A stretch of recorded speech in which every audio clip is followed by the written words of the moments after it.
ඔයාටත් සමහර දවස් තියෙනවද හැමදේම සාමාන්‍ය විදියට සිද්ධ වෙනවා, හැබැයි හිත ඇතුළේ මොකක්දෝ හිස් බවක් දැනෙන. හරියට අර ලොකු සෙනගක් ඉන්න තැනක තනියම ඉන්නා වගේ හැඟීමක්. කාටවත් කියන්න තේරෙන්නෙත් නෑ මොකද ඔයා දන්නේ නෑ ඇයි එහෙම වෙන්නේ කියලා. පොඩ්ඩක් අහන්න. ඒක හරි සාමාන්‍ය දෙයක්. මේ කාර්ය බහුල ලෝකේ අපිට අපිවම මගහැරුණාම හිත අපිට දෙන සංඥාවක් තමයි හිස් බව. ඉතින් මේ වගේ වෙලාවක අපි මොකද කරන්නේ?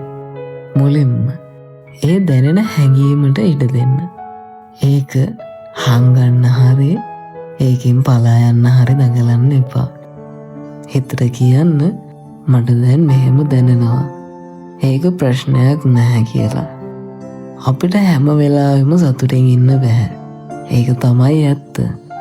ඊළඟට ඩිජිටල් ලෝකයෙන් පොඩ්ඩක් ඈත් වෙන්න. සමහර විට ඔයාගේ හිස් බවට හේතුව අනුන්ගේ පර්ෆෙක්ට් ජීවිත දිහා බලලා ඔයාගේ ජීවිතය මදි කියලා හිතන එක වෙන්න ඇති. ෆෝන් එක පැත්තකින් තියලා විනාඩි 10ක් ඇස් දෙක පියාගෙන ඔයාගේ හුස්ම ගැන විතරක් හිතන්න. තව දෙයක් පොඩි වෙනසක් කරන්න. හැමදාම කරන දේම කරනකොට ජීවිතේ යාන්ත්‍රික වෙනවා. අද වෙනදා යන්නේ නැති පාරකින් ඇවිදලා යන්න. නැත්නම් හොඟ කාලෙකින් කතා නොකරපු යාළුවෙක්ට කතා කරන්න. ඒ පොඩි වෙනස හිතට අලුත් පණක් දෙයි. තවත් වැදගත් දෙයක් තමයි කෘතඥතාවය. හිත ඇතුලේ හිස් බවක් දැනෙනකොට ඔයාට ලැබිලා තියෙන පුංචිම දේවල් 3ක් ගැන හිතන්න. සමහර විට අද බීපු රහතේ කෝප්පයක් වෙන්නත් පුළුවන්.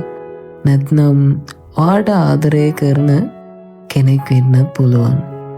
ඒ පුංචි දේවල් වලට ස්තුති කරන්න. අන්තිමට තමන්ටම කරුණාවන්ත වෙන්න. ඔයා තවමත් ඉගෙන ගන්න ගමන් ඉන්න කෙනෙක්. හැම ප්‍රශ්නයකටම අදම උත්තර හොයන්න ඕනේ නැහැ. අදට ඒ හිස් බවට ඉඩ දීලා හෙට අලුත් විදිහකට පටන් ගන්න පුළුවන් කියලා විශ්වාස කරන්න.